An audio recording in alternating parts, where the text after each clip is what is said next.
Dari sisi timeline pendidikan, di mana yang bersangkutan mengaku sebagai siswa sekolah menengah atas di Singapura, kemudian melanjutkan ke salah satu perguruan tinggi di Australia, dan kemudian meneruskan di salah satu perguruan tinggi di Singapura. Dan itu ternyata tidak benar, karena banyak bukti yang kami temukan bahwa yang bersangkutan ternyata melanjutkan dari SMP-nya, melanjutkan SMA-nya bukan di Singapura, tapi di Surakarta sendiri. Bahwa dengan begitu perbuatan tercela sulit dibantah. Tarik ke dalam lagi persyaratan untuk menjadi wapres tidak dipenuhi. Manusia yang namanya Gibran ini yang sekarang menduduk sebagai wakil presiden. Lihat dia mulai dari dia kampanye sampai 6 bulan dia menjabat. Apa ada yang kita bisa lihat dia itu bisa jadi pemimpin terhadap negara kesatuan Republik Indonesia yang hampir 300 juta orang isinya. Presiden yang saat ini kelihatannya masih ragu untuk menegakkan hukum. Masih ada di bawah bayang-bayang Joko Widodo. Assalamualaikum warahmatullahi wabarakatuh. Waalaikumsalam warahmatullahi wabarakatuh. Pemirsa, saudara perjuangan sebangsa dan setanah air. Siang hari ini saya membersamai beberapa tokoh yang sudah tidak asing, tetapi tentu yang saudara atau bapak-bapak cari adalah dua di samping saya ini, ya. Mas Rizal Fadila dan dokter yang luar biasa, Dr. Tifa. Ya. Kita ketahui bahwa dunia akademisi atau dunia katakanlah saintifik itu sedang terancam di Indonesia itu bangkrut atau absurd. Ya. Bagaimana mungkin sesuatu yang orang ketahui semua, seseorang mempunyai ijazah itu, proses-prosesnya sangat jelas dan itu merupakan syarat yang apabila ada suatu ijazah tanpa skripsi, ya, yang meyakinkan dan tanpa diketahui di mana dia ber-KKN dan sebagainya, sudah pasti maka ijazah itu tanda petik dipertanyakannya. Kalaupun ada, siapa yang mengadakan? Itu yang bisa membangkitkan dunia pendidikan kita akan bangkit lagi, ya, tidak akan terpuruk dengan kejahatan-kejahatan seperti ini. Bersabar, insya Allah. Para pejuang-pejuang seperti Rismon, ya, seperti Mas Suryo, ada Bu Tifa dan lain sebagainya. Insya Allah, Allah akan melindungi, rakyat akan melindungi. Saya kira ini yang kita harapkan ke depan. Tapi sebelumnya Pak Marwan saya minta mengelaborasi juga dengan bagaimana keadaannya. Ada Pak Narko di sini tentang ada forum purnawirawan TNI yang ujuk-ujuk kita sekarang memperhatikan ada 8 poin yang menjadi ngetop, yaitu poin 8 itu, ya, dan berkaitan dengan apa yang tentu akan menjadi objek penelitian oleh para tokoh-tokoh kita. Mungkin Pak Narko dulu ya, Pak Narko bercerita sedikit tentang forum atau Mas Rizal dulu. Pak Narko dulu ya. Kita masih aktif.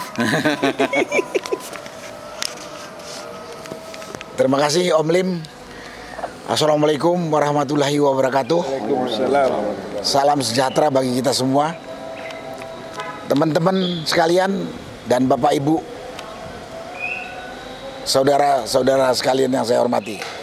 Saya diberi kehormatan untuk berbicara berkaitan dengan adanya pernyataan yang disampaikan oleh Forum Purnawirawan TNI pada tanggal 17 April yang lalu, yang kita ada bacakan 8 pernyataan, tapi kelihatannya yang menjadi topik perhatian adalah poin yang ke-8, yaitu permintaan untuk memakzulkan Gibran sebagai wakil presiden karena keputusan MK dianggap atau kita tahu melanggar undang-undang pemilu dan masalah kekuasaan kehakiman. Jadi kita juga punya lawyer udah mempelajari hal itu. Pada kesempatan ini mungkin saya ulang lagi bahwa 8 poin pernyataan itu tidak muncul ujuk-ujuk begitu saja dari bendaknya para purnawirawan. Karena para purnawirawan ini juga rakyat yang bergaul dengan masyarakat umum, mendengarkan kegalauan, kegelisahan, dan kekhawatiran terhadap negara ini. Nah, karena itulah kemudian dihimpun, kita analisis dengan para pakar politik dan hukum, kita sampaikanlah 8 poin itu. Yang sebenarnya 8 poin itu mau kita sampaikan secara tertutup kepada Presiden, tapi kayak yang tidak ada respon dari Presiden Prabowo, ya kita sampaikanlah 8 poin pernyataan itu pada forum yang terbuka pada tanggal 17 April kemarin. Itu yang bisa saya sampaikan pada kesempatan ini. Nanti poin-poinnya kita akan bahas. Apalagi masalah poin ke-8 tadi yang menjadi pusat perhatian atau titik perhatian rakyat secara umum. Sekian, terima kasih. Wassalamualaikum warahmatullahi wabarakatuh. Waalaikumsalam warahmatullahi wabarakatuh. Baik, saya akan beralih kepada Dr. Tifa. Ya. Beliau ini jangan dianggap bahwa seorang medis, seorang ahli, seorang dokter hanya mengerti wilayah masalah itu. Beliau ini perlu diketahui sedang menjadi kandidat doktor ya, atau sedang menyelesaikan program doktor ya, di bidang politik di Bandung ya, di Unisba ya, Unpad, Universitas Pajajaran. Maka tadi seperti kita dengar, Pak Narko memberikan alasan bahwa poin 8 yang tentu menjadi ramai sekarang ini berkaitan tadi disampaikan juga dengan masalah ada alasan konstitusi yaitu MK, dan yang penting lagi tentu membahas masalah Gibran yang tentu dibahas juga tentang salah satunya juga masalah ijazah. Saya berharap Bu Tifa bisa memberikan keterangan yang singkat padat masalah tentu ijazah Jokowi dan ijazah Gibran tentunya yang menjadi kekhawatiran bangsa Indonesia sekarang ini belum selesai, dan apalagi menyambut beliau ini berkedudukan menjadi wakil presiden yang bisa berbahaya karena Prabowo apabila ada halangan kemudian digantikan oleh presiden seperti itu, ini yang mungkin menjadi gempar. Silakan Bu Tifa. Baik, bismillahirrahmanirrahim. Assalamualaikum warahmatullahi wabarakatuh. Ya, ada beberapa poin yang ingin saya sampaikan, mudah-mudahan bermanfaat bagi seluruh rakyat Indonesia. Jadi persoalan Gibran yang saat ini sedang diberikan sebuah catatan yang sangat keras dari para purnawirawan TNI, sebetulnya sejak tahun 2023 pun sudah baik saya secara pribadi maupun bersama-sama juga dengan kelompok kami yang kami sebut sebagai Bara Kemang itu sudah menyampaikan tentang kekhawatiran kami apabila Gibran ini menjadi wakil presiden. Ada 3 hal yang saat ini saya sampaikan. Pertama adalah soal kapasitas, kemudian yang kedua adalah soal moralitas, kemudian yang ketiga adalah soal integritas. Ya. Kapasitas ini tentu saja harus tercermin karena ini adalah seorang pemimpin, calon pemimpin waktu itu ya tahun 2023. Kapasitas yang kemudian bisa dipertanggungjawabkan tentu saja adalah dari latar belakang pendidikan, yang mana sejauh yang sudah saya lakukan penelitian, bahkan pun juga saya observasi langsung di lapangan, terdapat banyak sekali hal-hal yang ternyata tidak berkesesuaian dengan apa yang bersangkutan sendiri sampaikan, baik di wilayah publik maupun di wilayah administratif.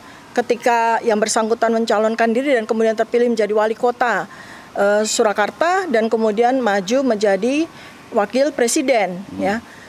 Ketidaksinkronan itu sudah pula kami sampaikan di berbagai forum formal, termasuk kami juga sudah beraudiensi waktu itu dengan DPD, ya. Kami sampaikan bahwa ada catatan-catatan yang kemudian juga sudah pula dilakukan, katakanlah rasionalisasi dari yang bersangkutan. Dan pada saat itu kami juga sudah sampaikan bahwa ada ketidaksesuaian ya. Saya menghindari pemalsuan ya, tidak sesuaian, ketidaksinkronan dari sisi timeline pendidikan, di mana yang bersangkutan mengaku sebagai siswa sekolah menengah atas di Singapura, kemudian melanjutkan ke salah satu perguruan tinggi di Australia, dan kemudian meneruskan di salah satu perguruan tinggi di Singapura. Dan itu ternyata tidak benar, karena banyak bukti yang kami temukan bahwa yang bersangkutan ternyata melanjutkan dari SMP-nya, melanjutkan SMA-nya bukan di Singapura, tapi di Surakarta sendiri. Jadi beliau yang bersangkutan menempuh pendidikan SMA di SMA Santo Yosef Solo selama 2 tahun, dan kemudian meneruskan atau pindah sekolah di SMK Kristen Solo juga. Dan disitulah kemudian terjadi missing link ya, missing data, karena sampai dengan hari ini kita tidak pernah tahu apakah dari kedua sekolah menengah atas itu yang bersangkutan mendapatkan ijazah.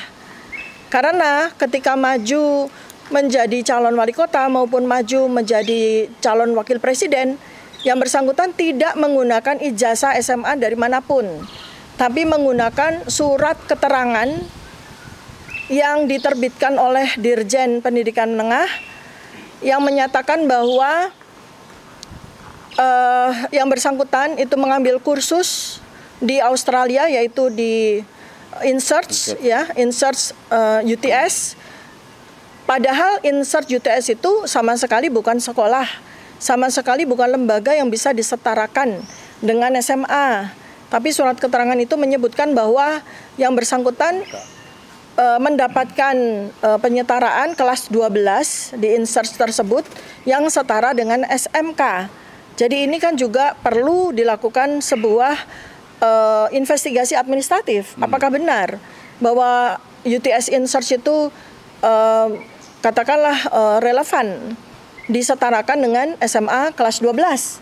Dan apakah memang ada bukti bahwa yang bersangkutan benar-benar mengikuti kursus tersebut? Ya, ternyata InSearch UTS tersebut sudah tidak beroperasi kembali, sudah ditutup oleh Sydney University, sudah tidak ada lagi, sehingga tidak bisa dilacak sama sekali. Kemudian berikutnya,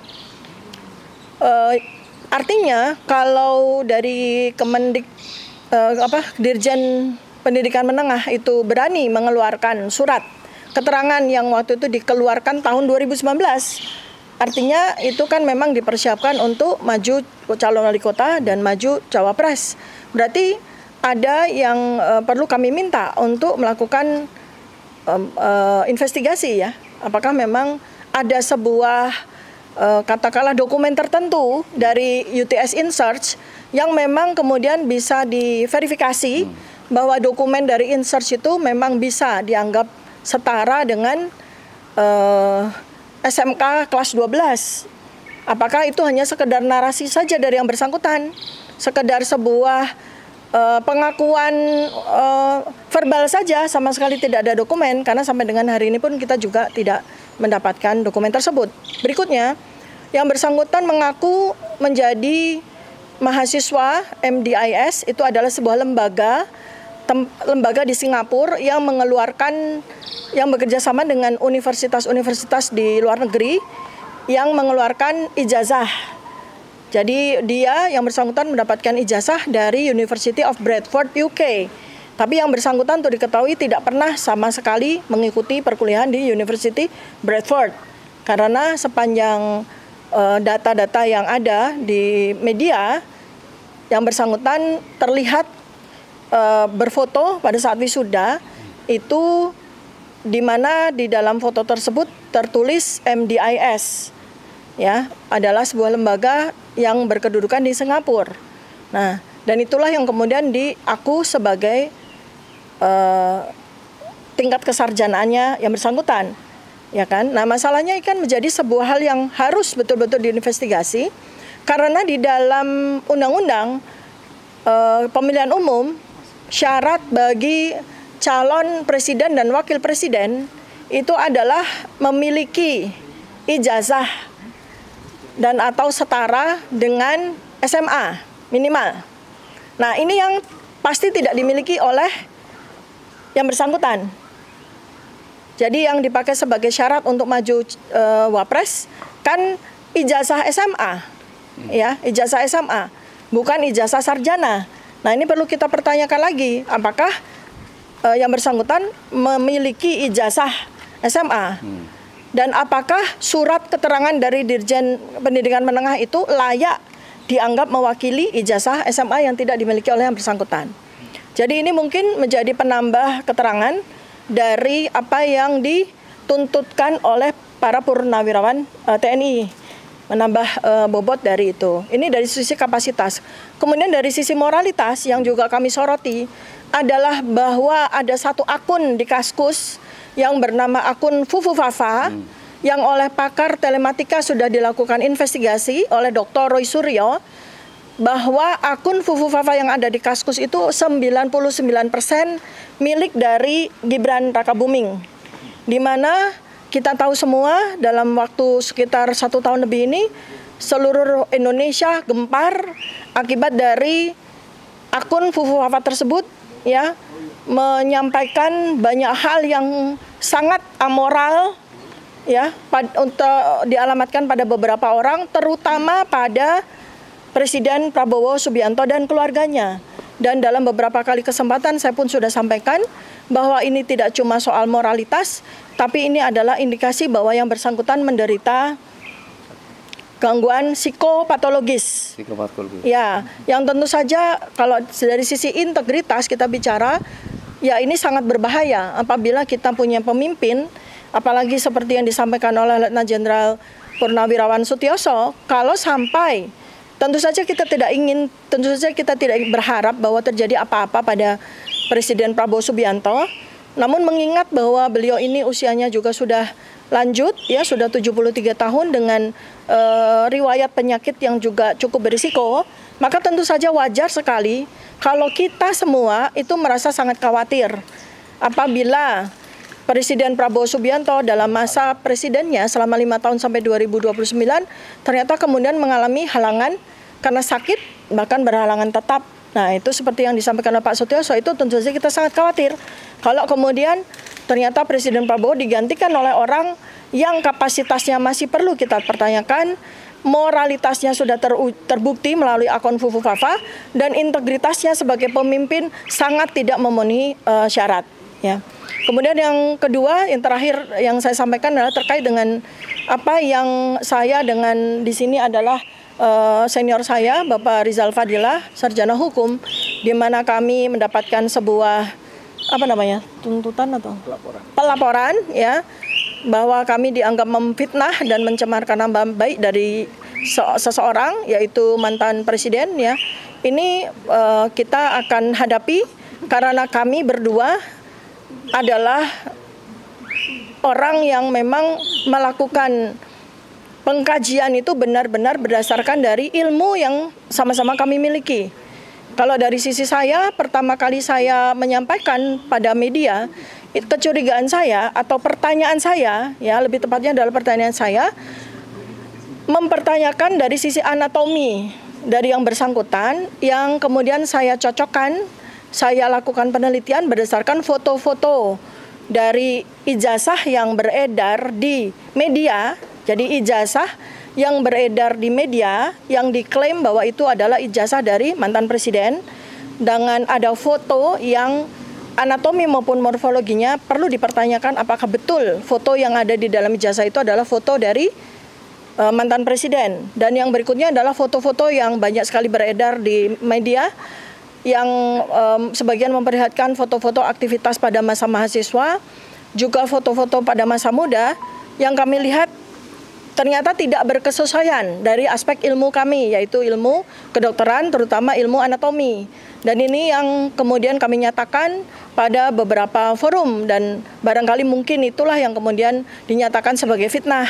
Dan kami pun juga sudah melakukan verifikasi langsung kepada lembaga yang kami harapkan akan bisa memberikan apakah itu tambahan pengetahuan bagi kami ataupun verifikasi. apakah yang bersangkutan itu benar-benar memang seorang sarjana yang lulus dari Fakultas Kehutanan Universitas Gadjah Mada atau tidak. Tetapi pada saat kami hadir untuk melakukan verifikasi, ternyata kami tidak mendapatkan dokumen yang sesuai dengan yang kami harapkan. Nah, jadi artinya kalau kami melakukan fitnah sama sekali tidak benar. Yang kami lakukan sebagai ilmuwan, sebagai peneliti, sebagai akademisi adalah kami mempertanyakan informasi-informasi maupun data-data yang beredar di media. Dan naluri seorang ilmuwan, naluri seorang peneliti itu selalu mempertanyakan hal-hal yang tidak sinkron. Kami secara naluri, secara nature itu memiliki curiosity tersendiri terhadap hal-hal yang tidak berkesesuaian, dan kami punya kewajiban bukan sekedar hak untuk menyampaikan kepada khalayak. Karena dengan cara penyampaian itu maka kita insya Allah akan bisa mendapatkan kebenaran yang sejati, yang bisa disusun, bisa dikompilasi dari pendapat maupun penelitian berbagai pihak. Nah, alhamdulillah kami saat ini punya rekan yang sangat capable, yaitu 2 orang doktor ahli digital forensik dan ahli telematika, yaitu Dr. Roy Suryo yang memang sudah lama juga melakukan investigasi terhadap pertanyaan apakah betul tentang ijazah dan skripsi yang bersangkutan.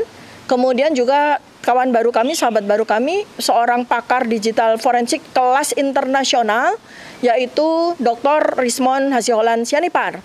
Dan dengan itu maka kami semakin confirm untuk bisa melanjutkan penelitian kami sampai pertanyaan kami bisa terjawab. Apakah memang ijazah yang beredar di media itu betul-betul adalah ijazah atau fotokopi atau ijazah salinan dari ijazah asli? Maka yang diperlukan adalah kami membutuhkan untuk diberikan kesempatan melihat secara langsung ijazah asli yang seharusnya dimiliki oleh seorang sarjana. Dan itulah yang sebetulnya sangat kami harapkan.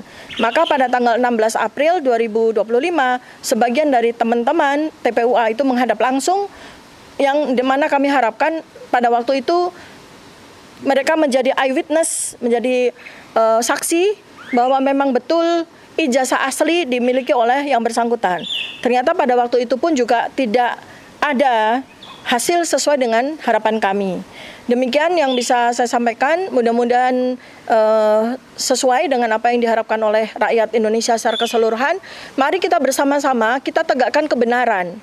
Kebenaran apapun. Kalau memang yang bersangkutan memang betul-betul punya ijazah, ya alhamdulillah, artinya selesai sampai di sini.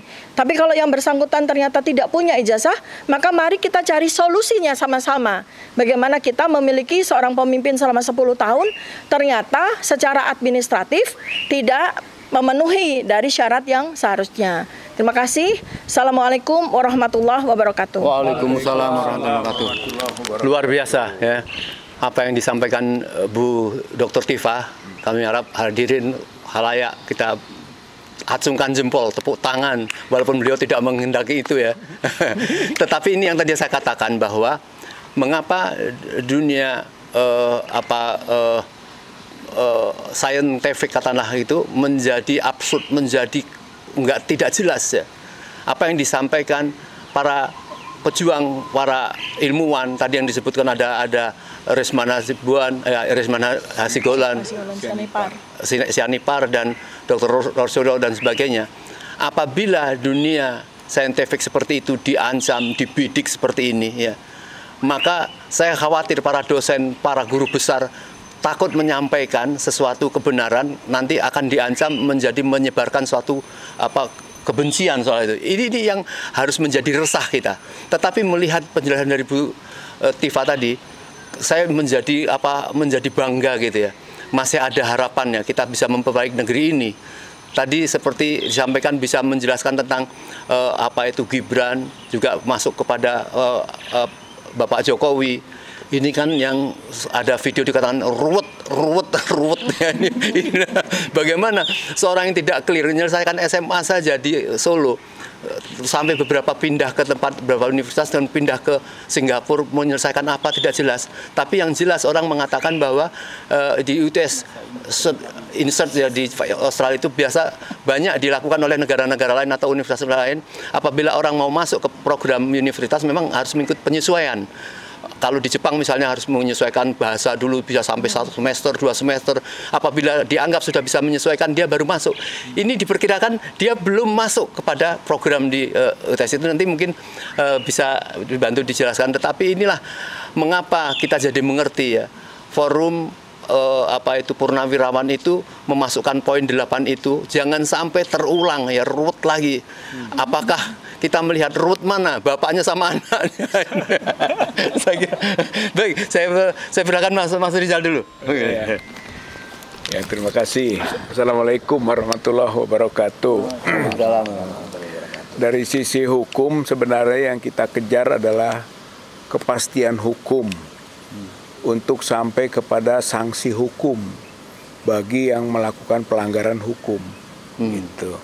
Maka dengan dasar upaya itu, maka dilakukanlah riset-riset tadi. Jadi nanti hukum itu mengawal hasil riset saintifik yang selama ini dilakukan oleh teman-teman kita itu berkaitan dengan sampai kalau hukum bahasanya dugaan sangat kuat palsu. Gitu. Kalau hukum begitu. Gitu. Nah, saya buat tulisan judulnya Bapak anak presiden dan wakil presiden palsu. Gitu ya. Sebetulnya itu adalah untuk memberi konklusi, gitu ya. Konklusi atas asumsi, gitu ya. Yang sementara ini sudah kita semua kaji, gitu ya. Bahwa tanggal 15 kita bersama ya, waktu itu Dr. Rismo, Dr. Roy, Dr. Tifa, juga dengan TPUA ke UGM 15 April.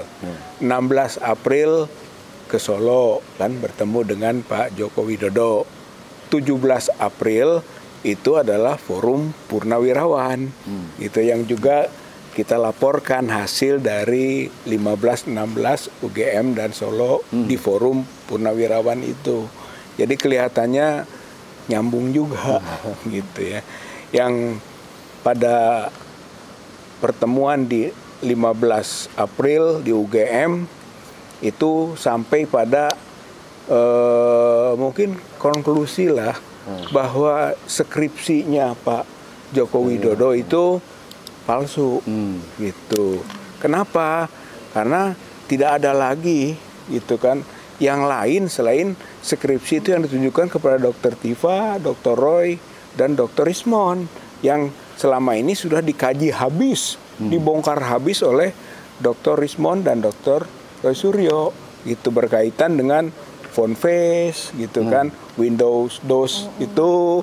Kemudian juga sudah ada muncul perbandingan tanda tangan pembimbing utama dengan Profesor Ahmad Sumitro yang anaknya sendiri yang mengirimkan, gitu kan, dokumen itu, sehingga kepalsuannya semakin terindikasi. Gitu ya, belum lagi juga soal penguji, soal Kasmujo, soal macam-macam lah. Pokoknya dari situ sebetulnya fokusnya bisa dari itu mulainya. Kalau sekarang dia tunjukkan berbagai variasi ijazah, tapi kalau skripsi tidak bisa. Gitu. Hasil temuan di UGM skripsi hanya itu dan sudah dibongkar habis bahwa jika itu skripsinya maka itu palsu. Gitu. Oleh karena itu pasti derivasi, bisa derivasi itu ijazah itu, gitu kan, turunan dari skripsi. Nggak mungkin ada ijazah kalau tidak ada skripsi kan, gitulah. Tanpa melihat skripsi pun sebenarnya sudah habis itu, gitu kan. Jadi itu 15, gitu kan. Yang 16 ya kita nguji ya sebatas yang bisa kita lakukan soal ijazah yang diperlihatkan ke 11 media.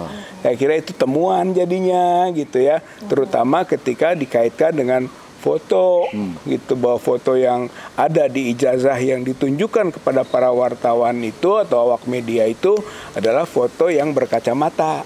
Yang katanya wartawan tanya, jawabannya kacamatanya pecah. Sampai sekarang tidak pakai lagi karena minusnya kecil dan tidak mampu beli. Ya, saya kira ironi ya sebetulnya jawaban seperti itu. Tapi itu menjadi dasar buat proses yang kita lakukan ke sana. Dengan begitu ijazah yang dimaksud yang sama saja dengan yang beredar atau yang sudah ditunjukkan oleh kader PSI yang sudah juga dibongkar habis gitu kan oleh pakar kita gitu, bahwa soal foto tadi yang disinggung juga oleh Dokter Tifa gitu ya, bahwa dari pendekatan ELA ya, error level analysis, atau juga dari RGB ya, red green blue ya, soal capnya, pokoknya kalau itu memang ijazahnya ya itu palsu gitu. Jadi itu pertemuan lah yang kemudian masuklah kita ke forum Purnawirawan soal Gibran itu, yang Gibran juga ternyata ya like father like son gitu ya, sama saja bapak dan anak. Bahwa soal ijazahnya tadi sudah diangkat-angkat oleh Dokter Tifa soal ijazah, belum lagi nanti soal kapasitas, integritas dan sebagainya. Kalau dari segi hukum catatannya adalah Gibran itu cacat hukum, itu cacat hukumnya diurai, cacat konstitusi itu atas putusan Mahkamah Konstitusi 90 gitu kan, yang oleh Mahkamah Kehormat MK-MK-nya dinyatakan gitu kan bahwa pamannya diturunkan jabatan kan gitu, artinya kena sanksi gitu kan, bahwa itu salah, cacat konstitusi.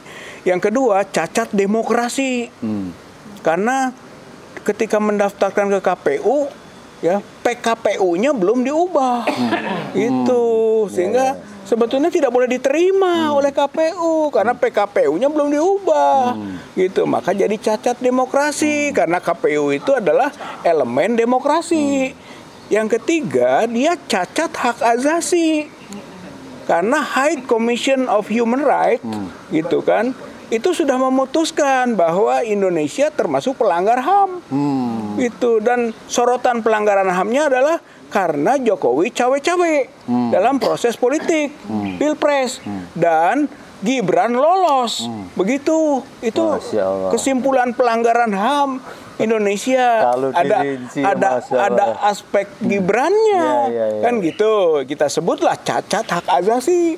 Dan yang keempat juga cacat religi atau morality gitu. Dari segi tadi fufu papa gitu ya. Maksudnya konklusinya kan konklusi lagi nih, bahwa dengan begitu perbuatan tercela sulit dibantah. Tarik ke dalam lagi persyaratan untuk menjadi wapres tidak dipenuhi. Gitu. Oleh karenanya dengan aspek persyaratan dan perbuatan tercela, pasal 7A Undang-Undang Dasar 45 bisa diberlakukan. Gitu. Jadi nyambung dengan pernyataan para purnawirawan, harus dimakzulkan. Karena cacat-cacat tadi sampai kepada terpenuhinya pasal 7A Undang-Undang Dasar 45 gitu. Jadi sudahlah gitu kan, bahwa Jokowi ini harus segera ditangkap dan diadili. Itu tangkap, adili, dari situlah nanti akan bisa kita dapatkan sesuatu yang menjadi sumber dari kerusakan bangsa dan negara. Itu. Dan yang kedua, Gibran makzulkan. Itu jadi satu paket itu, bapak dan anak itu. Gitu kan. Jadi tangkap, adili Jokowi, Gibran makzulkan. Tapi juga peluangnya ada. Gibran tangkap dan adili juga gitu, tapi nantilah itu satu-satu gitu kan, kita ikuti dulu purnawirawan lah gitu ya, bahwa makzulkan dulu, ganti dulu wakil presiden Republik Indonesia. Dengan begitu kita mulai membuat rumusan alif ba ta perbaikan negara gitu ya. Kalau tidak dari situ kita tidak bisa melakukan perbaikan apa-apa. Dan Presiden Prabowo tidak punya harapan kalau tidak mendukung proses yang kita sebut alif ba ta perbaikan ini. Saya kira ini yang bisa saya sampaikan, Om Lim. Ya, baik. Terima kasih sekali pada Bapak Rizal ya. Tadi luar biasa dari Dr. Tifa dan Mas Rizal. Saya berharap nanti lebih merincikan hal-hal yang penting ya. Saudara melihat ini bukan dalam rangka menjelek-jelekan, tetapi menjelaskan bagaimana jeleknya ya. Kedua Pak ini ya. Kalau memaparkan itu kan ini kan ada unsur saintifiknya gitu. Sehingga orang bisa paham apa yang dilakukan oleh forum Purnawirawan itu melakukan menelurkan tentang poin-poin 8 poin itu, dan yang paling keren adalah 8 poin ke-8 itu tidak sembarangan. Saya kira sejalan dengan apa yang mungkin bukan saja analisa dari para purnawirawan, tapi juga mengetahui apa yang disampaikan beliau-beliau ini ya. Saya kira mungkin Pak Narko mungkin Pak Marwan dulu, Pak Marwan dulu. Iya. Ya, terima kasih Om Lim. Assalamualaikum warahmatullahi wabarakatuh. Alhamdulillahirrahmanirrahim. Allahumma sholli ala sayyidina Muhammad. Kita sekarang ini memang berada dalam gonjang-ganjing ijazah palsu. Tapi dari sini juga relevan untuk bicara tentang pemakzulan Gibran. Jadi karena itu saya setuju ini menjadi satu paket yang harus kita perjuangkan. Bahwa negara ini negara hukum, seperti disinggung oleh Pak Rizal tadi. Maka kalau bicara ijazah palsu, sebetulnya kalau proses hukum itu dijalankan dengan benar, maka gonjang-ganjing itu tidak akan sampai seperti sekarang.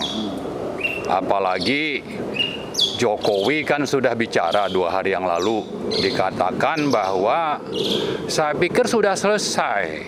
Dulu memang saya tidak mau gugat karena saya sedang menjabat. Tapi sekarang saya mau menggugat ini katanya. Nah, padahal yang dulu itu hukum tidak tegak karena pendekatannya itu politik. Sehingga 2 kali ada gugatan tentang ijazah palsu, yaitu tahun 2022, kemudian berlanjut ke 2023. Itu kalau memang hukum itu tegak, prosesnya berjalan dengan benar, maka akan sangat mudah sebetulnya. Jadi kalau Pak Jokowi bilang ini masalah kecil aja kok ini gitu ya, tapi itu tidak bisa tuntas karena hukumnya tidak tegak.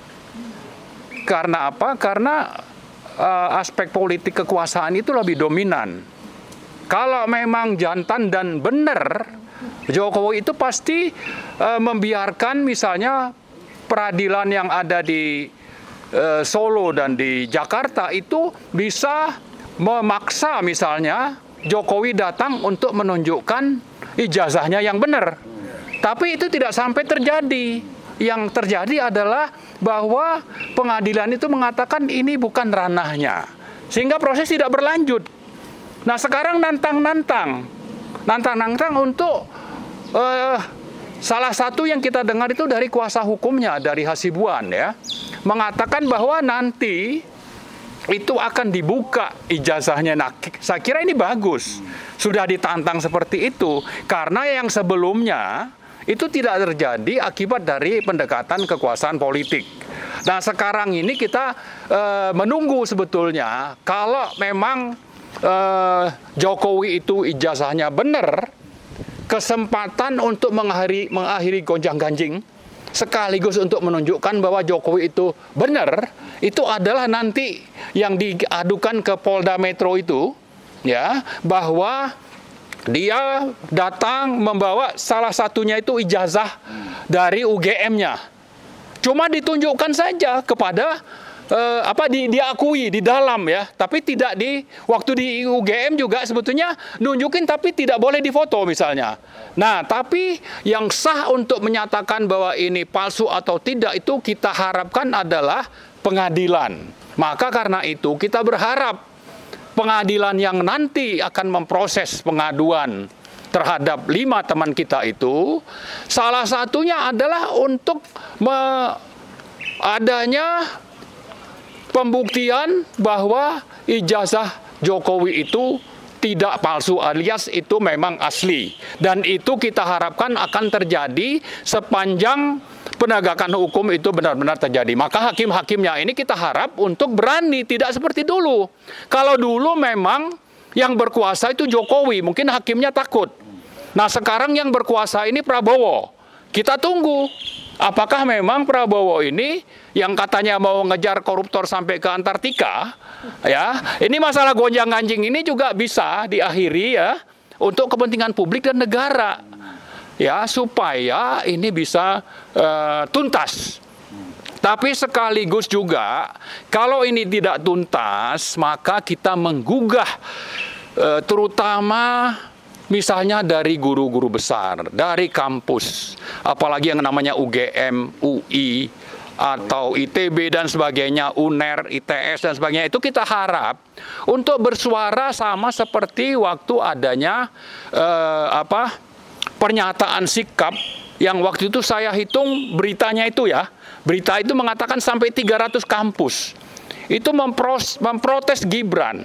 Protes terhadap apa? Bahwa ini tidak sah sebetulnya. Tadi Pak Rijal sudah menyinggung sebetulnya putusan 90 bahwa ketua MK itu dianggap bersalah. Tapi kenapa kalau memang bersalah itu putusannya dipakai juga? Ini kan bermasalah. Kenapa bisa dipakai? Ya tadi karena pendekatan kekuasaan, politik kekuasaan, bukan pendekatan hukum. Nah sekarang kita mungkin kalau Pak Prabowo itu mau menegakkan hukum sesuai dengan amanat konstitusi, maka inilah waktunya untuk membuktikan dia tidak omon-omon. Ya, dia memang benar-benar ingin negara ini bermartabat, presidennya itu memang orang yang bersih, atau sekaligus kalau memang bermasalah, bahkan sampai ke anaknya pun itu harus segera dimakzulkan. Saya kira itu yang paling penting yang kita tuntut, karena itu kembali tadi kepada guru-guru besar, kampus-kampus, mari bersuara dimanapun itu. Karena gerakan moral, saya harap ini menjadi harapan kita untuk mendukung presiden yang saat ini kelihatannya masih ragu untuk menegakkan hukum. Masih ada di bawah bayang-bayang Joko Widodo, ya. Tapi sepanjang rakyat termasuk purnawirawan sudah menyatakan sikap, sudah waktunya Pak Prabowo itu juga untuk berani bersikap bahwa ini memang ada masalah nih di ijazahnya Jokowi dan di ijazahnya Gibran. Dan itu akan sangat gampang seandainya proses hukumnya itu terjadi dengan benar, ya, netral, objektif, tanpa ada intervensi, terutama dari oligarki. Dan salah satu yang memimpin oligarki itu adalah Joko Widodo yang sekarang itu mentang-mentang. Saya kira udah selesai, ya kan? Ini kok masih ada, makanya saya datang katanya. Oke, Anda datang, tapi nanti Anda harus berani kesatria datang untuk menunjukkan ke pengadilan bahwa ijazah Anda itu memang benar-benar asli. Saya kira itu yang sangat penting, dan saya menghimbau kita semua, terutama marilah mulai dari kampus-kampus, dari guru-guru besar, termasuk dari UGM. Kalau ada bekas rektor UGM itu bermasalah, ada konspirasi, misalnya orang sebut-sebut itu nama Luhut misalnya, nama Pratikno, nama sekian jenderal, ya, bekerja sama dengan asing untuk merekayasa supaya Joko Widodo itu jadi presiden misalnya. Nah ini sudah waktunya nih untuk diakhiri. Negara ini negara terhormat, sehingga yang memilih pemimpinnya itu adalah rakyat, bukan dari luar, dari konspirasi dan disodorkan untuk kita terima, dan itu syarat dengan kejahatan.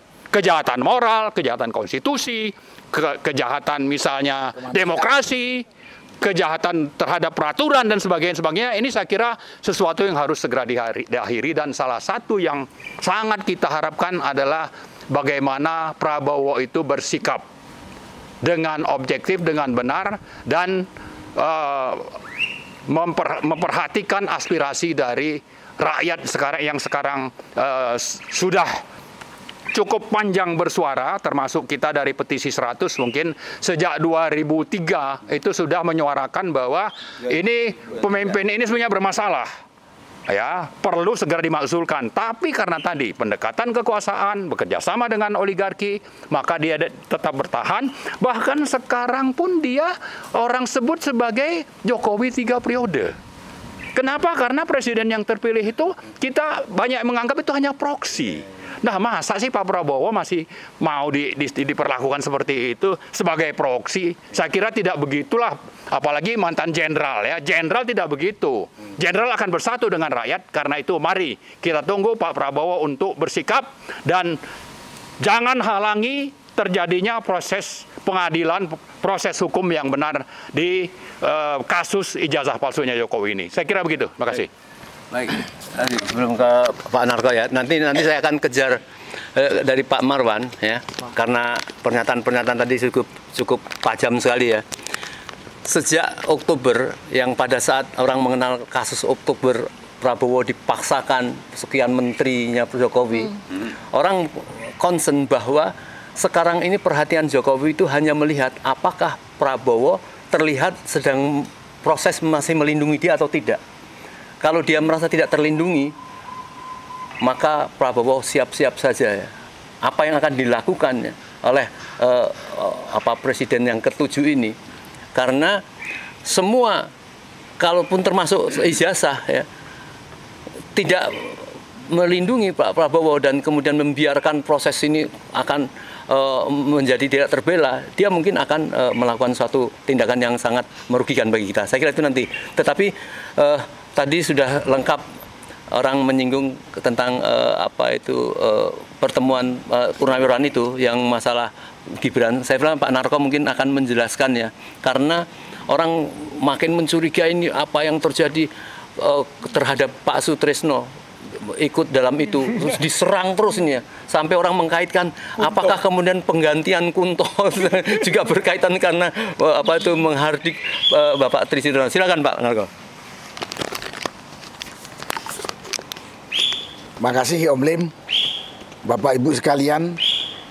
Saya sebagai salah satu anggota yang ada dalam forum Purnawirawan TNI, pada kesempatan ini saya mengucapkan terima kasih kepada Dr. Tipa, kepada Pak Rizal Padilla, kepada Dr. Marwan, karena beliau-beliau ini telah memberikan referensi yang dapat kita gunakan kalau nanti kita ke pengadilan, atau kalau kita nanti dengar pendapat dengan Presiden atau DPR. Jadi terima kasih, tambahan referensi. Walaupun kami sebetulnya juga punya tim hukum, kenapa kami sampai menuntut memakjulkan Gibran. Dan tadi jelas, saya nggak perlu ulang lagi. Yang jelas juga bahwa Gibran ini adalah produk haram demokrasi, hasil nepotis yang begitu kasar, begitu kotor. Nah, orang-orang kasar kotor ini kalau jadi pemimpin, apa yang mau diharapkan? Bapaknya itu udah sangat kotor, 10 tahun bohong terus. Dan ini hasil kebohongan. Mau jadi apa negara kita yang begitu besar? Sekarang saja kita sudah jadi bahan lecehan. Nah, ini di samping mengganggu kehormatan bangsa, juga mengkhawatirkan untuk kelanjutan negara kesatuan Republik Indonesia. Karena itulah kemarin keluar 8 poin pernyataan itu. Kalau hari ini yang menjadi topik adalah yang ke-8, saya terima kasih dengan tambahan referensi yang begitu lengkap yang bisa kita gunakan. Dan kemudian yang belum disinggung-singgung juga mungkin dari para pembicara sebelumnya, tadi baru melihat dari sisi integritas, intelektualitas, dari sisi hukum, tapi coba perhatikan dari sisi faktual yang bisa terlihat dengan manusia yang namanya Gibran ini, yang sekarang menduduk sebagai wakil presiden. Lihat dia mulai dari dia kampanye sampai 6 bulan dia menjabat. Apa ada yang kita bisa lihat dia itu bisa jadi pemimpin terhadap negara kesatuan Republik Indonesia yang hampir 300 juta orang isinya. Di situ juga kegalauan para purnawirawan. Jangan sampai kita yang masih hidup ini tahu-tahu gara-gara si Gibran negara kesatuan Republik ini hancur. Dosa kita. Ya. Terhina kita. Karena itu kita ajukan 8 poin itu, dan poin ke-8 yang sekarang menjadi topik pembicaraan. Karena itu pada kesempatan ini tadi Pak Marwan mengatakan, Jokowi mengatakan ini masalah kecil. Kecil buat Jokowi. Karena dia sudah menipu ratusan juta rakyat Indonesia selama 10 tahun. Dan kalau dia kemudian gol ini anaknya terus jadi wapres, bisa berapa tahun dia akan menipu bangsa Indonesia. Nah, karena itu pada kesempatan ini saya berharap kepada seluruh saudara-saudara sebangsa setanah air. Saya berharap monitor, ikuti, amati sidang yang sedang berjalan. Baik tuntutan dari tim 4 pejuang yang menuntut Jokowi menunjuk ijazah aslinya, termasuk mungkin tuntutan si Jokowi yang melaporkan kepada kepolisian bahwa dia merasa terhina, terasa dipitnah dan sebagainya. Saya berharap pada kesempatan ini, seluruh rakyat Indonesia mengikuti, memonitor. Kita tahu aparat penegak hukum 10 tahun ini sudah compang-camping moralitasnya. Nggak perlu saya jelaskan. Ya. Dari kasus kematian sekian ratus petugas KPPU, kasus kematian atau pembunuhan anak buahnya Habib Rizik, kasus kematian Kanjuruhan sekian ratus orang, nggak berjalan dengan terbuka dan objektif. Karena itulah pada kesempatan ini saya berharap saudara-saudara kita yang cinta NKRI ini untuk berdiri sampai hari kiamat. Mari kita jaga negara kita dari aparat-aparat pengkhianat. Semoga mulai hari ini sudah tidak ada aparat pengkhianat. Kemudian pada kesempatan ini juga saya meminta, kalau tidak juga yang mendesak kepada Presiden Prabowo, tolong ingatkan aparat keamanan agar jujur, profesional, mengawasinya. Dan tidak perlu takut karena rakyat akan mendukung Bapak. Kalau Bapak menegakkan kejujuran, menegakkan kebenaran, menegakkan keadilan. Dan pada kesempatan ini juga saya sebagai salah satu anggota Forum Purnawirawan TNI meminta kepada aparat kepolisian yang mengusut atau yang mengusut kasus ini, kasus dari 4 pejuang kita ini, termasuk kasus yang diajukan oleh Jokowi, bersikaplah profesional, jujur, adil. Ya, jujur, adil. Kami tahu Jokowi ini masih tegak berdiri seperti sari karena ada satu konspirasi jahat yang melindunginya. Dan kami juga tahu, kira-kira kalau Jokowi ini hancur, konspirasi itu juga diduga akan hancur. Karena itu konspirasi ini menjaga. Tadi orang-orangnya sudah disebut oleh Pak Mursalin. Tolong dah kepada saudara-saudara sebangsa tanah air. Kita punya tanggung jawab moral. Kita punya tanggung jawab menjaga negara kesatuan Republik Indonesia yang sudah didirikan oleh Founding Fathers negeri ini, yang notabene orang tua kita dengan darah dan nyawa. Dan kita juga bertanggung jawab untuk kelanjutan anak cucu kita. Jangan seperti para komprador asing atau para pengkhianat yang hanya berpikir hanya untuk kepentingan perutnya dan perut keluarganya. Berpikirlah untuk kepentingan 300 juta rakyat Indonesia ini. Salah satunya ya itu, kita harus dapat pemimpin yang benar, pemimpin yang jujur, pemimpin yang amanah, bukan yang pelangak-pelunguk seperti yang kita lihat saat ini.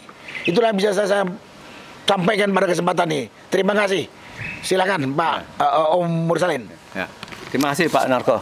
Insya Allah saya melihat rakyat tentu banyak yang mendukung dan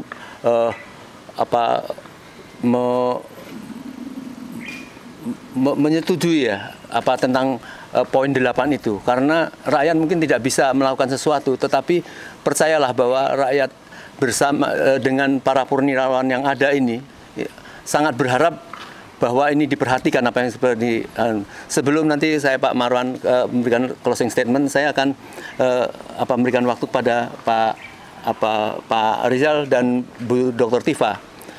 Terus terang, tentu rakyat sedang bersiap-siap dan selalu memperhatikan apabila para ilmuwan kita ini diperlakukan ya, kemudian dibidik seperti itu, saya kira kalau tidak sesuai dengan apa yang mereka lakukan dalam memberikan apa itu edukasi itu, akan terima. Tetapi ini kan mereka santai, saya lihat ya, karena sudah tahu lah. Tapi intinya begini, Mas Rizal. Ya, kita tertarik ya pada tulisan Mas Rizal yang kemarin. Saya kira banyak yang sudah membaca tentang bahwa UGM bisa dibubarkan. Apa alasannya gitu ya?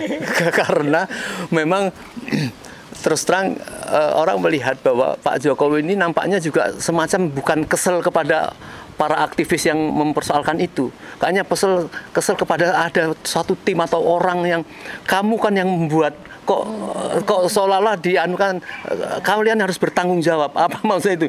Saya kira ini akan berbahaya juga karena Pak Jokowi tahu siapa yang menskenariokan ini, mungkin membuatkan ijazah salah dan sebagainya. Itu yang bacaan seperti itu. Nah, saya kira silakan Mas Rizal, setelah itu Bu Tifa, masalah apa itu alasan tulisan itu, Mas. Ya, jadi mungkin yang pertama alasan tulisan, yang kedua sedikit nyambung nanti yang Pak Narko. Yang pertama adalah bahwa saya bongkar-bongkar Permendikbud, ya, Permendikbud nomor 7 tahun 2020 tentang pendirian, perubahan, pembubaran PTN dan pencabutan izin PTS. Gitu. Nah, di pasal 20-nya dari Permendikbud itu menyatakan bahwa PTN bisa dibubarkan jika melakukan pelanggaran administrasi berat. Itu bisa dibubarkan. PTN. Kalau PTS dicabut izin, gitu kan. Nah, di pasal 71-nya itu menyebut yang dimaksud dengan pelanggaran administrasi berat A, B, C, D. Nah, pada bagian D-nya disebut di situ, yaitu memberikan ijazah, memberikan gelar, vokasi, profesi kepada orang yang tidak berhak. Begitu. Itu bisa dibubarkan. Bisa dibubarkan. Kasihan, Pak. Itu makanya pelakunya yang dihukum gantung. Jadi kembali ke situ tadi seruan misalnya para guru besar, para alumnus gitu, alumni gitu kan, untuk segera memulihkan kembali citra daripada universitas itu adalah mengingat bahwa menurut peraturan itu terancam. Gitu. Jangan sampai gitu kan yang biasa dilakukan oleh lembaga gitu kan, direktorat lembaga kelembagaannya Kementerian Dikti dan Saintek gitu kan, itu adalah hanya menelaah perguruan tinggi yang kecil-kecil. Gitu. Keras sekali itu pelanggaran-pelanggaran yang dilakukan oleh mereka itu keras itu sanksinya gitu kan. Tapi ketika sekarang menyangkut perguruan tinggi yang besar ternama kok tidak turun gitu. Ini seharusnya Menteri Pendidikan Tinggi dan Saintek itu turun gitu kan, perintahkan itu gitu kan, Dirjen Dikti, Direktorat Kelembagaan, tim namanya ada Pak, tim evaluasi kinerja perguruan tinggi. Itu harus bekerja itu, harus masuk ke UGM. Tunggu perintah. Nah, sebenarnya ini sudah menjadi common sense, gitu kan, sudah menjadi perasaan umum ini. Nggak bisa diam saja Kementerian Pendidikan Tinggi, gitu. Jadi saya kira ini juga appeal kan, himbauan kita, turun loh, Menteri Pendidikan Tinggi, gitu kan, perintahkan tim evaluasi kinerja perguruan tinggi, gitu kan, untuk meneliti sampai benarkah memberikan gelar ijazah, gitu kan, kepada orang yang tidak berhak. Kira ini dengan indikasi bahwa skripsinya dicurigai, gitu kan, itu indikasi yang paling besar lah, yang mungkin tingkat konklusinya tinggi, gitu, bahwa itu diduga sangat palsu, itulah itunya tuh, dari situ mulainya. Nah, jadi yang kedua ini nyambung tadi, gitu kan, bahwa aparat penegak hukum harus profesional, objektif. Apa yang jujur, jangan asal lapor diterima, gitu kan. Tuduhan pertama yang berkaitan pasal 160 KUHP penghasutan. Dokter Tifa, saya, Dokter Rismond, Dokter Roy kan begitu. 160 tadi. 160 KUHP. Ingat, 160 penghasutan itu gitu kan adalah kalau apa yang diujar gitu kan, baik lisan tertulis itu terjadi tindak pidana. Gitu. Tindak pidana. Nah, kemarin di Jogja dan di Solo tidak ada tindak pidana, nggak ada itu, gitu kan. Lagi juga putusan MK nomor 7 tahun 2009, gitu kan, PUU 7 2009 itu menyatakan delik formil pasal 160 KUHP sudah diubah menjadi delik material. Itu sudah diubah itu MK. Artinya harus terjadi dulu perusakan. Gitu harus terjadi dulu mungkin pencurian, harus terjadi juga mungkin gitu kan pembakaran atau hal-hal yang disebut dengan tindakan pidana harus terjadi dulu. Bukan hanya misalnya bicara gini Om Lim.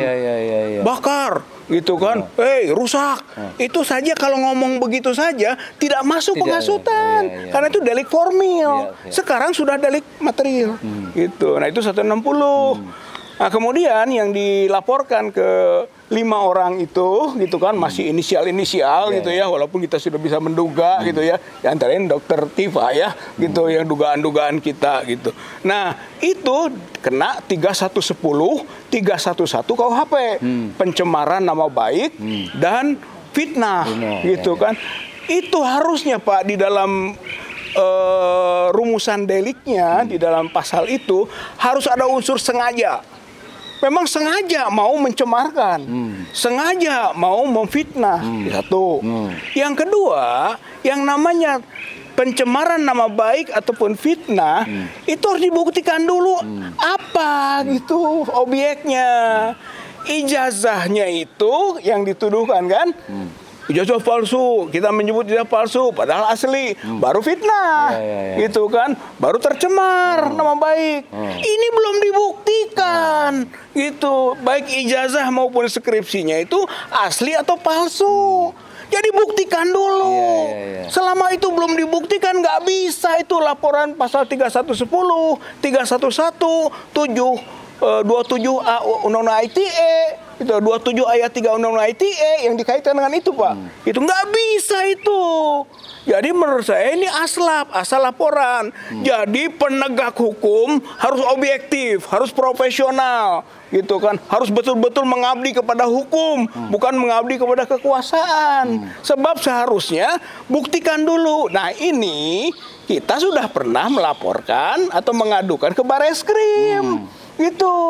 Dan sudah dengan 15 bukti yang sudah kita masukkan. Harusnya ini dulu yang dikerjakan, Om Lim. Jadi laporannya TPUA mengadukan tentang dugaan palsu dari skripsi dan ijazahnya Joko Widodo. Ini dulu periksa dulu, baru gitu kan ikutannya ke yang dilapor-laporkan sekarang ini. Tapi Peradi juga melaporkan ke Bareskrim juga nampaknya. Nah, dia mencoba melaporkan ke Bareskrim sebagai laporan, tapi ditolak. Akhirnya masuklah ke Polda Metro Jaya. Ada analisa mengapa ditolak dan kemudian dimasukkan di Polda diterima? Ya mungkin karena dia melihat pencemaran itu terjadinya mungkin di wilayah hukumnya Polda Metro Jaya. Tapi aspek lain adalah akan berbenturan dengan apa yang sudah diadukan oleh TPUA. Bareskrim sudah pegang data-data bukti-bukti gitu kan yang bisa sampai kepada kesimpulan nanti hasil pemeriksaan audit forensiknya gitu, lab krimnya gitu kan asli atau palsu. Itu dulu harusnya. Ada kecurigaan mengapa? Mungkin melihat agak longgar lah di Polda ini dibanding ke Bareskrim nampaknya. Ya, mungkin saja ya.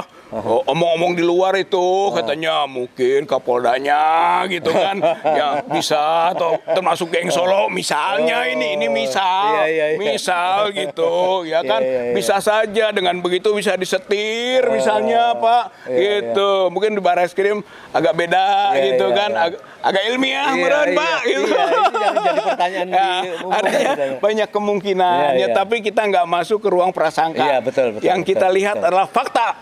Itu faktanya penegak hukum baik itu Polres Metro Jakarta Pusat maupun Polda Metro Jaya harus objektif gitu. Jangan sampai nuansa kekuasaan dominan gitu kan ketimbang murni penegakan hukum. Janganlah menjadi dari penegak hukum menjadi penenggak hukum gitu ya. Akhirnya justru kekuasaanlah yang memabukkan gitu Pak, memabukkan menjadi hukum permainan. Ini jangan sampai begitu. Jadi ini catatannya itu tambahan dari Jenderal Sunarko. Baik, Pak Maulana, nanti saya harap memberikan konklusi sebentar Bu Tifa. Ini nampaknya apa itu teman-teman mau dihadapkan yaitu sebuah otoritas, yaitu sebuah Universitas Gadjah Mada menjadi otoritas yang seolah-olah inilah keputusan paling tinggi. Jadi masalah ijazah dan sebagainya yang penting ditutup dengan kami menyatakan. Jadi seolah-olah menyatakan yang paling tinggi. Ini apa begitu secara akademisial kan? Maaf ada Pak Ismet. Ya. Jadi sebetulnya begini ya, ini kan ada dua domain terkait dengan ijazah ini. Pertama adalah domain hukum, ya, ada fakultasnya sendiri yaitu ruang pengadilan, dan ada domain ilmiah, di mana kami ada di situ, ya. Yang mungkin masyarakat tidak terlalu paham ya bahwa dua domain itu terpisah. Nah, dalam kasus ijazah ini sebetulnya bagaikan kotak Pandora yang di dalamnya berisikan ular-ular ya, artinya kebohongan-kebohongan. Itu kotak Pandora itu sudah terbuka. Dulu mulai dari tahun 2017 ya, kotak Pandoranya mungkin terbukanya kecil. Ya, karena waktu itu yang sudah melihat dengan kuriosita itu Dr. Roy Suryo terkait dengan ijazah yang beredar di media sosial, kemudian dibuka lagi oleh yang kemudian dipidanakan secara tidak adil, yaitu Pak Bambang Tri Mulyono dengan Gus Nur Sugi kan gitu ya. Nah kemudian sekarang ini ketika kami para ilmuwan bersatu padu dengan keahlian atau dengan kepraktisian kami masing-masing, terbukalah kotak Pandora itu. Ketika kotak Pandora itu terbuka, kami membuka kotak Pandora itu ilmu dan teknologi yang membuka gitu. Inilah peradaban ya, di mana mungkin orang-orang yang lahir duluan itu tidak mampu untuk melihat bahwa ketika lahir ilmu dan teknologi digital ya, ketika lahir dia, maka segala kebohongan, segala manipulasi, segala penipuan, ya, segala modifikasi yang dilakukan dengan dokumen-dokumen yang terdahulu yang dilakukan secara manual maupun dengan menggunakan teknologi sederhana, itu sudah tidak mampu lagi untuk ditutupi oleh teknologi digital yang saat ini lahir, gitu ya. Jadi inilah di mana kita sudah menyongsong atau kita sudah berada di sebuah peradaban baru, di mana peradaban baru ini dengan teknologi digital sebagai sokol gurunya tidak lagi memungkinkan apapun dimanipulasi. Tidak lagi mampu untuk menutupi segala kebohongan yang dilakukan. Ya, itu yang harus diketahui, sehingga manipulasi-manipulasi, kebohongan-kebohongan, kemudian penipuan-penipuan secara dokumentatif, administratif yang mungkin dilakukan di era lama, dia tidak mampu menutup kembali menutup apapun lagi ketika teknologi digital ini lahir dan membuka semuanya gitu. Jadi itu yang saat ini mungkin tidak dipahami oleh orang-orang terdahulu. Jadi lesson learn-nya ya pelajaran buat semuanya, semua aspek administratif, aspek ketatanegaraan, aspek akademisi, keuniversitasan yang berusaha dengan sekuat tenaga untuk menutupi semuanya dengan rasionalisasi kuno, itu sudah tidak bisa lagi. Dilakukan ketika teknologi digital ini sudah membuka semuanya, menjadi medusa, menjadi kotak Pandora yang ular-ular kebohongan itu sudah bermunculan semuanya ya untuk menyampaikan kebohongan-kebohongan tersebut secara kasat mata. Nah, sekarang kami para akademisi, orang-orang peneliti seperti ini istilahnya dilaporkan lah ya gitu ya. Dilaporkan ketika teknologi, ketika ilmu itu sudah keluar, maka ada 1000, ada 1.000.000 Tifa lagi yang nanti akan membuka teknologi. Akan ada 1.000.000 Rismon lagi, Roy Suryo lagi, Rizal Fadila lagi, yang lain. Dan itu sudah sunatullah. Ya, mau sampai kapan? Maka disinilah saya mengimbau. Karena saya yakin juga pemerintah sebetulnya sudah sudah memirsa kami gitu ya, dan sudah ini, maka kami sampaikan di sini, saya sampaikan di sini bahwa pemerintah harus hadir, selesaikan ini secara beyond law, beyond science ya. Kenapa? Karena ini adalah aib dari negara kita, ya, ini adalah aib, catatan sejarah yang sangat buruk bagi negara kita. Maka pemerintah harus hadir di sini menyelesaikannya dengan baik, dengan arif dan bijaksana.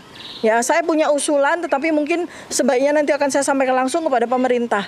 Bagaimana win-win solution yang tidak saja super cerdas, tetapi juga super arif dan super bijaksana. Jangan sampai ada siapapun lagi yang terkorbankan. Mungkin setelah kami, mungkin akan ada lagi sampai kiamat. Nggak bisa. Jadi pemerintah harus hadir dan kita sama-sama berdiskusi untuk mencari langkah apapun yang terbaik. Itu yang bisa saya sampaikan sebagai seorang yang berkecimpung dalam dunia ilmiah. Ya, tetapi kalau orang hukum mungkin beda lagi, mungkin ya tuntutan hukumnya mungkin beda lagi ya. Kalau saya, bagaimana kita bisa menyelesaikan ini tanpa mencederai, tanpa merusak sejarah Indonesia. Karena apa yang sudah terjadi sudah tercatat, tidak bisa dihapus lagi. Tapi ke depannya, kalau kemudian kriminalisasi dilakukan terus-menerus kepada para ilmuwan, ya, dengan ilmu dan teknologi mau diberangus dengan cara apa, tidak bisa. Ya, jadi itu yang saya tekankan betul kepada pemerintah. Karena ini kita perang bukan soal hukum, bukan soal sains, ini beyond hukum, beyond science, dan di saat titik momen inilah pemerintah harus hadir. Ya, harus hadir, tidak cukup dalam forum fakultas pengadilan, tidak cukup dalam forum fakultas universitas, karena toh juga tidak bisa. Gitu, karena otoritasnya yang salah kaprah itu membuat ini semua menjadi nihil dan tidak solutif. Maka pemerintah sekali lagi saya imbau untuk hadir. Demikian yang bisa saya sampaikan, Om Nim. Terima kasih banyak. Terima kasih Dr. Tifa. Saya kira saya senang mendengar tadi apa yang disampaikan, keyakinannya bahwa perjuangan kebaikan ini pasti ya akan tumbuh ya, sebagai mana orang mengatakan gugur 1 tumbuh 1000 ya. Ini keyakinan yang menyenangkan ya. Artinya tidak cuma bahwa ini perjuangannya sekian orang, enggak, beliau yakin akan ada Tifa-Tifa baru, akan ada respon-respon baru, ada Roy baru, karena semua orang itu ada semua ada tuntutan kebaikan yang harus dilakukan tiap orang. Sebelum saya harap Pak Marwan memberikan konklusi dari apa yang disampaikan ini, ada Pak Ismet, kami misalkan 2-3 menit komentar tadi ya tentang Ustaz. Bismillahirrahmanirrahim. Assalamualaikum warahmatullahi wabarakatuh. Waalaikumsalam warahmatullahi wabarakatuh. Saya pikir apa tadi yang sudah disampaikan oleh para anak bangsa, tokoh nasional dan ilmuwan akademisi yang ada Dr. Tifa, Pak Rizal Fadila, Pak Marwan Batubara, dan tentunya tokoh senior dalam militer Pak Sunarko yang mantan Dirjen Kopassus. Jadi apa yang disampaikan kepada kita semua, tentunya rakyat Indonesia, tentang sebuah peristiwa yang menurut saya ini secara moral, etik, ya, politik, sosial, ekonomi, Indonesia berada di titik nadir. Nah, ini yang harus jadi perhatian betul. Jadi apa yang disampaikan ini bukan mengada-ngada, ya, bukan juga mencari-cari celah, apalagi fitnah. Tapi apa yang disampaikan oleh para tokoh nasional dan akademisi ini adalah sesuatu fakta agar kita rakyat Indonesia bisa melek terhadap sesuatu yang dalam episode sejarah Indonesia ini tadi seperti saya bilang berada pada titik nadir, ya, yang bisa ya, menghancurkan cita-cita para founding fathers itu, dan kemerdekaan Indonesia dengan sebuah konstitusi dan diawali dengan berkat rahmat Allah yang Maha Kuasa. Jadi negara bangsa yang sebesar Indonesia ini jangan sampai ya dihancurkan martabatnya dilecehkan kemerdekaan anak bangsanya dan warga negaranya dengan sebuah peristiwa ijazah yang sesungguhnya ini adalah hal yang sangat sederhana. Jadi dibuat ruwet dan dibuat rumit. Sederhana saja sebenarnya. Seorang katanya ada istilah negarawan. Kalau memang Jokowi ya, sebagai mantan presiden itu sebagai seorang negarawan yang seperti disampaikan oleh para pemujanya, silakan saja. Nih ijazah, satu lembar ijazah yang menunjukkan bahwa saya adalah benar sebagai seorang warga negara, bukan politik kebohongan yang diagung-agungkan. Tetapi Indonesia ini harus menegakkan politik kejujuran. Nah inilah yang semakin membuat anak bangsa ini dioyak-oyak, kemudian ketatanegaraan ini dipermainkan begitu saja oleh sekelompok orang atau yang disebut dengan Jokowi sekeluarga dan antek-anteknya. Nah ini kan sangat naif. 27 tahun reformasi Indonesia yang menggebu-gebu untuk menghapuskan yang disebut KKN, bukannya tambah benar, malah tambah rusak setelah 27 tahun. Ini kan sangat naif. Kita sebagai anak bangsa harus memperjuangkan tegaknya Indonesia, negara kesatuan Republik Indonesia yang adil, makmur, dan berkeadilan sosial bagi seluruh rakyat Indonesia. Demikian. Ya. Assalamualaikum warahmatullahi wabarakatuh. Waalaikumsalam.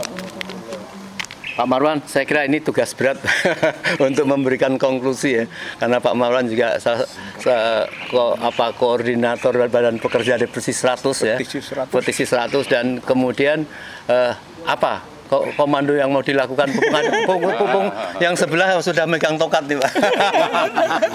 Tongkat Ibra. Panglimanya di sini. Gua kan komandan lapangan. Ya, terima kasih Om Lim. Jadi pertama bahwa dengan perkembangan teknologi, maka kalau mau nipu itu dulu mungkin lolos, kalau sekarang enggak gitu. Itu mungkin catatan penting ya. Nah, kemudian yang kedua dengan sosmed itu yang sedang menjalankan kebijakan atau ada proses pengadilan, termasuk di MK misalnya, putusan itu kalau tidak ramai di medsos itu bisa aman bagi yang jahat. Tapi dengan banyaknya gugatan atau orang berkomentar ya kayak podcast seperti ini, jangan dikira nanti ini tidak jadi pertimbangan bagi orang-orang yang objektif misalnya, maka ini juga akan merubah rencana dari orang-orang jahat itu. Itu poin kedua. Poin ketiga, saya kira kita mencatat hari Rabu tanggal 30 April Pak Jokowi datang, dua hal yang dia ucapkan. Sebetulnya masalah ijazah palsu ini adalah masalah ringan. Dan dia ingin ada proses hukum supaya nanti bisa dengan gamblang diselesaikan. Masalahnya bisa selesai dengan gamblang katanya. Jadi dia ingin ada proses hukum. Nah, tapi kenapa dia tidak pernah datang misalnya kepada proses-proses yang sudah terjadi sebelumnya, termasuk tanggal 24 itu ada sidang yang terkait dengan gugatan ijazah palsu ya oleh teman kita anggota petisi 100 juga itu Pak Dr. M. Taufik. Ya. Dia kabur dari ya, jadi kalau memang Jokowi itu konsisten, bukan hipokrit, bukan pembohong, ingin ada proses hukum dan datang ke Polda, maka datang juga dong ke Solo, ke pengadilan. Ya, itu poin ketiga yang menjadi catatan kita. Yang keempat, bahwa dalam Undang-Undang Keterbukaan Informasi Publik KIP nomor 14 2008, publik itu berhak untuk mendapatkan informasi sepanjang itu adalah informasi untuk publik. Itu hak dari publik dan itu harus terlaksana dalam waktu cepat. Murah misalnya, disebutkan juga dalam undang-undang itu. Maka kalau misalnya kita ingin mencek waktu Jokowi mencalonkan diri menjadi wali kota Solo, kan pasti ada itu kopi ijazah. Kemudian waktu jadi gubernur DKI, sama. Lalu terakhir untuk jadi presiden 2 kali. Ya, ini kok informasinya hilang. Ya kan? Ini kan masalah besar. Dan kalau ini ingin ditunjukkan yang benar-benar asli, proses pengadilan yang diusung Pak Jokowi tadilah menjadi tempatnya. Dan itu kita harapkan, maka kita terima kasih dia datang ke Polda. Kenapa? Karena dengan begitu bisa teruji ucapannya itu sesuai dengan perbuatan atau tidak nanti. Kita berharap setelah polisi melakukan penyidikan, mungkin manggil siapa teman-teman kita ini, maka proses untuk terjadinya mencari mana yang asli, mana yang palsu, itu dilakukan oleh pengadilan.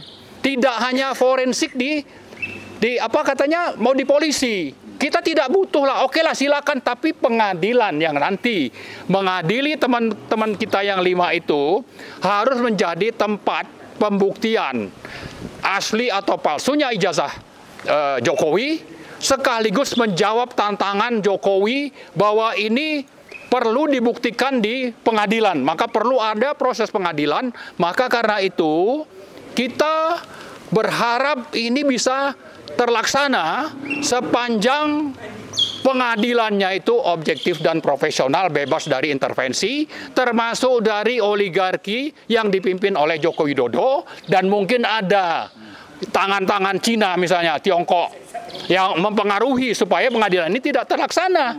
Seperti yang sebelum-sebelumnya, tidak sampai kepada proses hukum bahwa ini tidak berwenang, maka tidak dilanjutkan, maka tidak akan ada terjadi proses pembuktian tadi. Nah, karena itulah kita kembali menghimbau supaya pertama di ranah yudikatif, pengadilan, MA, itu mereka melakukan prosesnya dengan benar, dengan objektif, profesional, dan bebas intervensi, artinya independen. Kemudian yang kedua, kita minta Pak Prabowo untuk membiarkan proses ini tanpa intervensi. Kemudian yang ketiga, kita menghimbau publik, mari pantau terus ya apa yang sedang kita hadapi. Gonjang-ganjing ini sudah cukup lama, ya. Malah ada orang yang ditahan, yang menggugat misalnya Gus Nur sama Bambang Tri, masuk penjara dihukum 6 tahun. Ya, syukur sekarang sudah dalam proses percobaan, ya, sudah keluar. Tapi itu masih belum tuntas, ya. Tapi intinya adalah justru yang ingin mencari penegakan hukum dan keadilan, yang ingin ada pembuktian di pengadilan, pengadilan itu sendiri tidak pernah terjadi. Dan ini kita mau Pak Prabowo, rakyat, terutama tadi saya kembali mengingatkan guru-guru besar di kampus, itu marilah bersuara.